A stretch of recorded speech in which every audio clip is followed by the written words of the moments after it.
Се откажали владата од посебното зголемување на пензиите, кое го вети мандатарот Ковачевски кога стануваше премиер. Во експозето пред пратениците кажа дека планира да го подобри животниот стандард на пензионерите.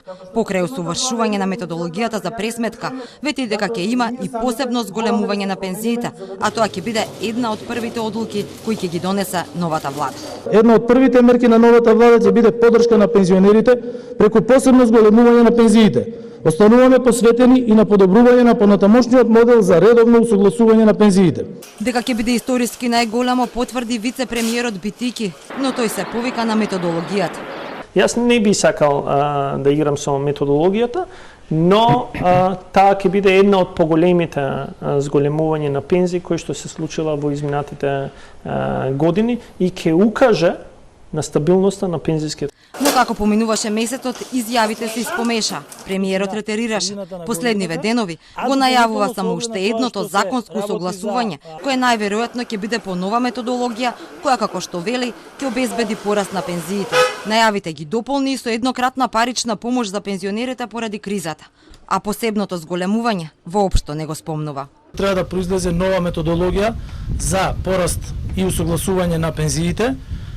Тоа е значено затоа зашто на таков начин ќе може да се обезбеди континуиран и соодветен раст на пензиите, бидејќи пензионерите тоа го заслужуваат. Веќе се прават анализи за финансиска поддршка на пензионерите, која што кога ќе биде завршена нормално ќе го знаеме и износот и големината на износот по различна категорија на висина на пензиите.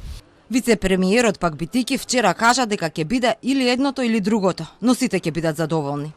Дали е тоа менување на моделот на усогласување на пензиите кој што сме го имале и сакаме понатаму да го имаме за да понудиме одржливо решение за пензиите, или еднократна помош како помош која што би требало да дојде до најранливите категории за справување со последиците од енергетската криза. Утре е првиот состанок на владините економски министри со Сдруженијата на пензионери.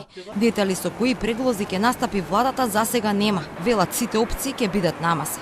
Сдруженијата на пензионери пак ќе бараат во методологијата покрај трошоците за живот да влезе и растот на просечната плата. Дали ќе испари посебното покачување на пензиите кој го вети премиерот, ќе покажат преговорите. Владата очекува да бидат успешни како тие со минималецот. Инаку, во земјава има речиси 327.000 пензионери.